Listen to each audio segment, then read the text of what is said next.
My boss sees me get into a car accident, then won't let me return to work without a doctor's note. Here's a flip side malicious compliance, carried out by my manager against myself. Many years ago, I worked at a care home for individuals who needed help learning how to transition into living independently. I loved my job. I loved the people I cared for. It was tough though, as we were always short-handed. Staff had a high turnover rate because the pay wasn't great. We were constantly working double shifts and getting called in to work on our nights off. I was genuinely open to it as I had no kids at the time, and half of my shift was literally hanging out with some of the coolest clients I've ever met. Cooking dinners with them, watching movies, and after they went to bed, everything was just cleanup. I was allowed to do homework or art or really anything I wanted to within reason. The clients here really liked me and would look forward to when I was coming on shift. They would often come out to the driveway area to greet me when I got in. One day, the manager and several clients were in the driveway waiting for me to arrive. Just as my husband was about to pull into the driveway, residential road, speed limit was about 25 miles an hour, we were hit from behind. The driver was going nearly 70 miles per hour and reached down to get his cell phone and hit us when we were pulling into the driveway.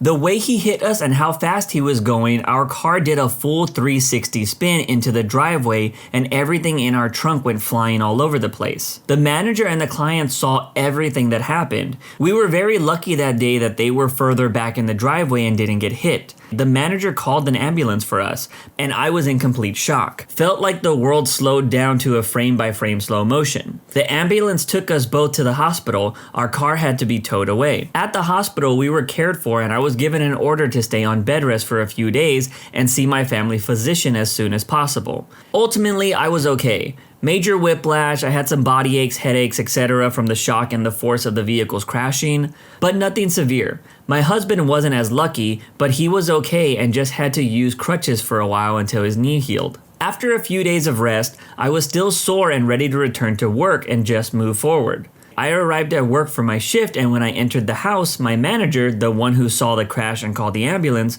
was in the dining room area sitting at the table with paperwork in front of her. She said for me to have a seat so we can go over this paperwork. I sat down and she asked for my doctor's note that put me on bed rest for a few days. Well, I don't have one. I hadn't considered in my state of shock at the time that I needed to ask for one. She had seen firsthand the accident, and she saw me being taken away in the ambulance. So surely there wasn't a question on why I needed to call in for those shifts, right? Wrong. Company policy says if you miss 3 shifts, you must show documentation from a doctor that you were instructed to take those days off or you cannot return to work. Okay, no problem. Sorry, I didn't realize it was needed. I'll run up to the hospital and get it right away. So I head up to the hospital and let them know that I had been seen there a few days ago after a car wreck, and I needed a note that would state that I was seen by a doctor and I was recommended to take a few days of bed rest. The receptionist, who is currently dealing with the triage of patients waiting to be seen, eye rolls and looks up the file. After reading it, she writes a note to my work stating that I was in a wreck and had been seen and was excused from work for 3 days. I promptly returned to work and hand over the note and let her know they pulled the file and got it taken care of. I expected she would just let me fill out the paperwork and go on to my shift. Nope. She says that the note has to be written by a doctor, not a receptionist. Okay, I say.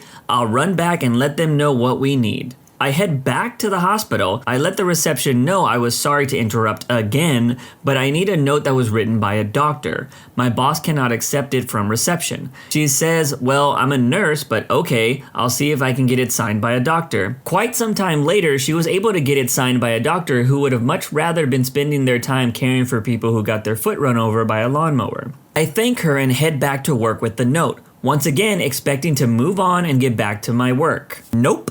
She says, so this is the doctor that you saw the night of the accident? Well, no, of course not. This is an ER, and most of the doctors at this hospital work several different ERs around the valley, and they're rarely available at the same hospital in a given week, more than once or twice. This is a known fact in our area. But they pulled the file, confirmed the information that I was seen and excused from work, and was asked to see a family physician as soon as possible. My boss goes on to say, sorry, but I must have a note from the doctor that saw you in the ER the night of the accident, not some random doctor, and because you can't can't seem to follow policy, you are now suspended for 3 days. I expect you to have a note from the doctor who you saw before you return to work after your suspension. At this point, I am beside myself. Why in God's name am I being forced to do this and suspended when she saw the car wreck and called the ambulance herself? I am so confused at this point. I was an excellent employee, almost a college graduate with near perfect marks, availability beyond the scope of my own schedule weekly, last minute double shifter for the sake of the company and the clients without even a whine, suffering the effects of malicious compliance far beyond my comprehension. So, what shall I do?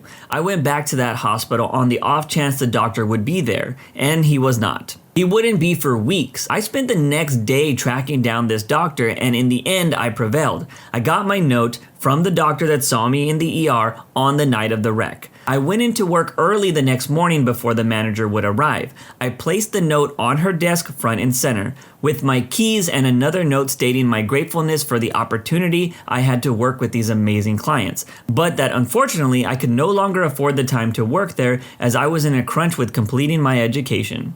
I wished her well and good luck. I continued to visit the clients often as a friend instead of a caregiver, and I'll never forget the awesome times we had hanging out BSing about the world with no doctor's note required to do so.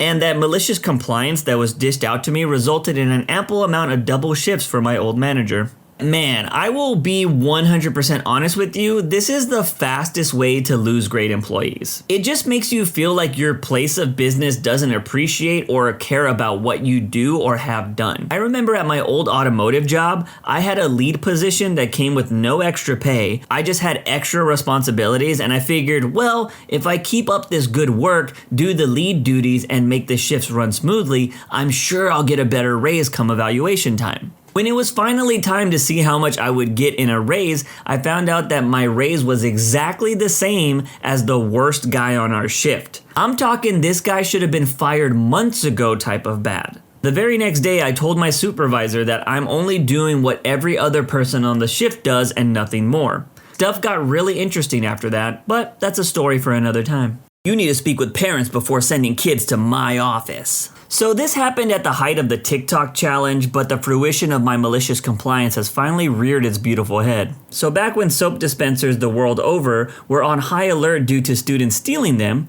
or destroying them in the process, the teachers at my school were directed to monitor the bathrooms. First off, I think this is a disgusting practice, especially when your admin says, you need to go inside that restroom and get them out of there. Freaking gross. We have a security guard for that, and even an SRO, but nope, it's now on us. Add it to the ever-increasing pile of things I never thought I would do as a teacher. The boys' restroom is directly across the hall from my room. Joel Embiid could spread his arms across and touch both doors to my room and the bathroom simultaneously, with his palms. So I hear a sound, a very distinct sound that thanks to TikTok, I've been required to learn to listen out for. The loud snapping of the back of a soap dispenser that someone is trying to pry off the wall. It's very distinct. And I heard it well from my classroom door, just as I was about to prop it open mid-class. I open the restroom door and walk inside while my body holds the door open. I see 3 boys. One is doing a stupid dance while rotating in a circle in place. One is standing on a toilet inside a stall, phone open and recording presumably.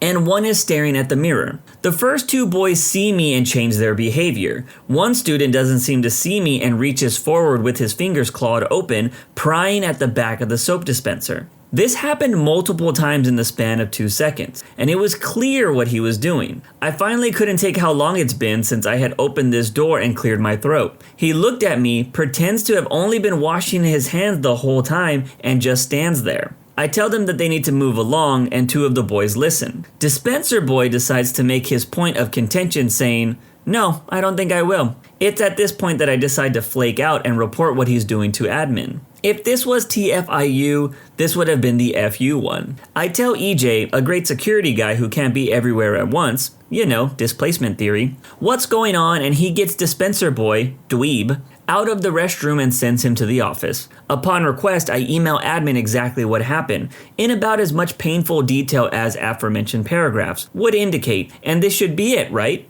Nope. Dad doesn't believe his precious little dweeb could or would do something like this, and he pressed the issue because dweeb was 100% denying it.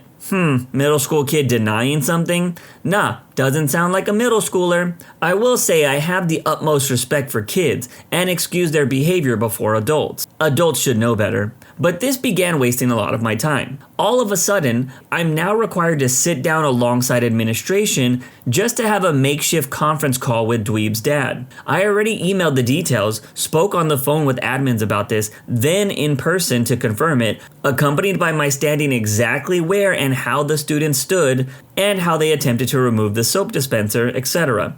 I had to mime this because the dad didn't believe this is what his son was doing. So why the flip at my meeting? What's there to discuss? Oh, the father doesn't believe his son would do something like this? And due process and all that. Due process doesn't mean that you get to demand my presence like some sort of unpaid genie. Like I have to perform and reenact the scenario in a convincing enough way so dad will finally believe it? Yet here I was, sitting in the admin's office while she dialed the father's number on speakerphone. Here's what she said. Hi, Mr. Butthead. This is Mrs. Bibbles from Floppy Middle School. I'm here with OP, and he has confirmed that your child was definitely attempting to remove the soap dispenser and not just trying to get soap. I understand how this could be a misunderstanding. She said some more typical admin stuff and then turned to me, her face changing from hard to interpret to very easy to interpret, and said, You really need to start communicating clearly with your parents. I don't want to see any kid in my office until after you've done so. This could have been easy if you had done this. I see your point and see why I needed to be scolded.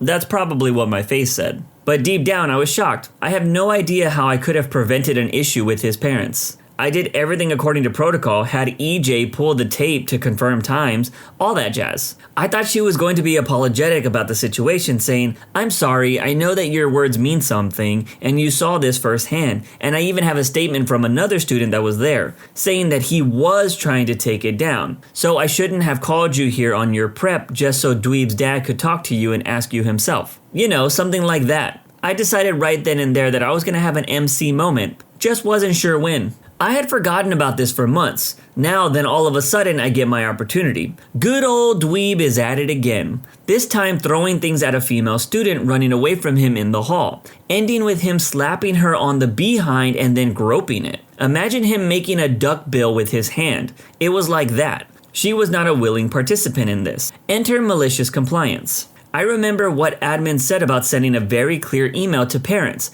and to do so before I send a kid to her office. So I have Dweeb wait in the hall rather than send him down. Then asked my colleague to stand in the hallway to monitor so I could stop my class instruction to write an email to a parent. I needed to send an email first, right? Here's the email. Team B, I always use Team B in last name. I was at my propped open classroom door, ready to close it as 7th grade lunch students passed, when I saw Dweeb chasing a female student through the halls, eventually hitting her on the backside. By backside, I mean a very inappropriate location to hit someone. He also used a grabbing, pinching motion to grasp her backside as well. Around this time, Officer Platinum popped his head into my classroom asking, "What's up with this guy?" I told him and he said, "No need to call the office, I'll handle it from here." But I continued my email. I had intended on sending Dweeb to the office, but was instructed to be more clear in my communication. So I wanted to send this email before sending him down. Also a requirement I've been advised to adhere to after our last communication. Our school resource officer happened to swing by, so it appears that the office visit may not be happening just yet. If there is anything you need, don't hesitate to ask or reply to this email. OP. I lost a train of what happened after this. I immediately returned to teaching after Officer took Dweeb out of my hands. But I know that videotape was used, interviews with other students were used, and Dweeb won't be on campus the rest of the school year. I'm not sure if he officially got arrested, but everybody was talking about how Dweeb left in a cop car. This was an interesting malicious compliance because I feel like it happened towards the student and not necessarily the principal. I really do hope this kid did leave in a cop car though, because I don't see him getting any discipline at home from his father that doesn't think that his kid is capable of doing anything bad. Also, young men need to be taught to respect young women and keep their hands to themselves. Maybe this kid will get a little scared straight treatment. But let me know. Was this OP a jerk for reporting the kid? My company gives me a $0 raise, so I give them my 2 weeks notice while I'm on 2 weeks of vacation. So about a dozen years ago, I was in a great paying job, but the work environment was absolutely atrocious. I spent the entire year I was there looking for another job. Finally, I got an offer elsewhere.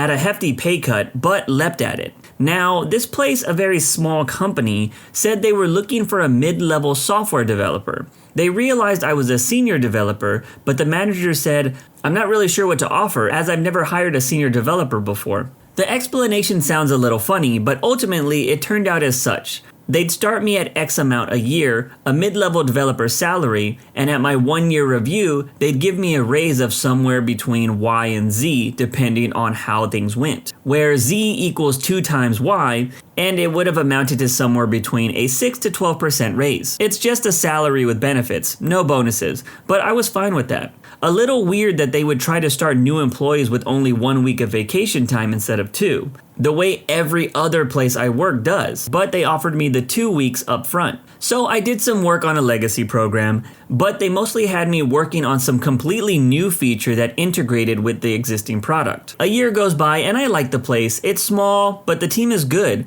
and they had me move them to using Eclipse. They were using a text editor, a text editor that had a very convenient compile this source file now feature. Most of the team loved it, and the assistant manager was so delighted with the IDE, "I'll give it up when you pry it from my cold dead fingers." So I did a little work on the legacy project. I do a lot of work on the new project, and I work on some customer conversions, converting their data to work on our software when they were on a different software before. I also did refactoring, trying to, actually make use of parent and child classes properly, rather than relying on a massive amount of copy and paste and code duplication that exists there. Me and one of the other guys, call him Z, who was my mentor to the company, but I was his mentor in furthering his programming style, tried to convince the manager to let us set up a source control system. The current system was that everyone worked off a single copy of the source code on a shared network drive, which was backed up to tape every night.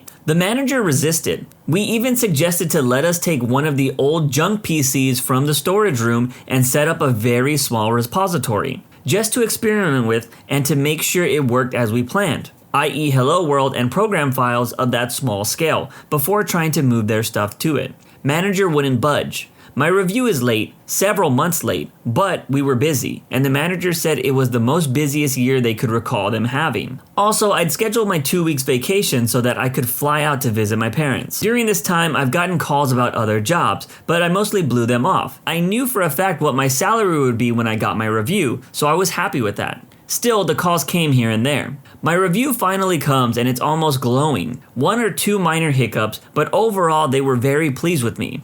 My raise? $0. Well, I can't really present a raise to the owner since you haven't mastered any piece of the legacy software. I mean, I had you working on new stuff, but there was always time for you to learn the legacy system. There was always time? During their busiest year ever? So busy my review was 5 months late. I grumbled. The 2 guys I worked with the most were jaw-droppingly shocked when I told them. Although one of the older guys there did sort of say words to the effect of, "I can't say that this is the first time that's happened." I dug up an old email from before I was hired and forwarded it to them. He took several days to respond. He never takes several days to respond. He came up with some cockamamie word games about how things didn't go that well this year, trying to play the, "Oh, I meant going well overall, not going well with your performance." So I just kept working away. But I followed up on the most recent call about a potential job. It was the same pay as I was making at this place, but with bonuses and better benefits, and half the distance and time to drive from my house with no tolls. I snuck out to interview at the new place. Seemed to go well and we struck a deal.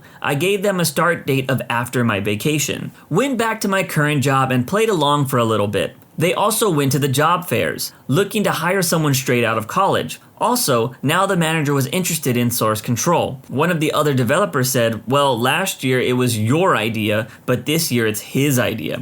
Interestingly, I briefly met the one graduating student that they eventually hired. So it comes up to the point where my vacation is about to start. I go down to the CTO's office and give them my 2 weeks notice the day before my leave. He seemed a little thrown by that, and commented something about how they usually expect to have 2 weeks to transition. I said I agree with him, but I pointed out how my manager made certain promises, my review was glowing, and my raise somehow was 0. He didn't quite address that, but made a cryptic sort of comment, X doesn't really share very well. I never knew if they meant my manager doesn't let the rest of them know what he did, or meant that he somehow benefits from keeping costs down. I later was given to understand that the CTO and the owner might as well known or have been in on the plan to stiff me on the raise. I did have time to talk with my manager, of course, and he did say, well, I guess I am the bad guy on this. Though he didn't seem particularly remorseful. There was a shocking amount of candor, but we did get what we needed from you.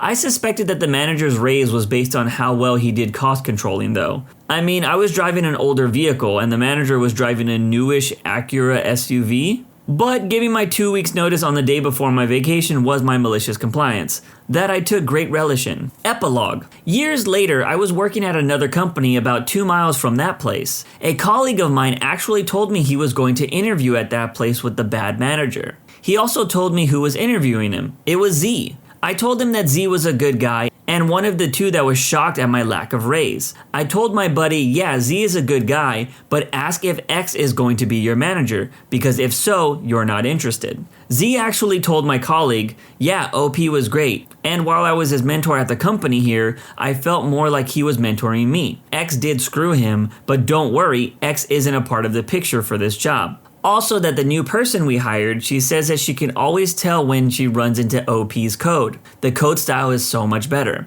My colleague ultimately didn't take the job with them though. Good for him. It's stuff like this that made me learn not to trust a word upper management says about pay increases in large companies. They often use that to get you to do more work for the whole year and then stiff you when evaluation time comes around. Know your worth at big companies and make sure you stand up for yourself if you feel like you're being used. But word of caution, make sure you're actually an asset to the team. I've had team members think that they deserve raises when they actually deserve to be fired. That's it for today's video. If you want to make sure you don't miss out on any content, hit that subscribe button and make sure you hit that bell to turn on notifications. If you want to finish listening to all those stories, use the playlist at the top of the description. And if you're someone who live streams and needs copyright-free music, check out the Cream of the Crop music by searching Cream of the Stream on Spotify or whatever music platform you choose. Remember, it's free.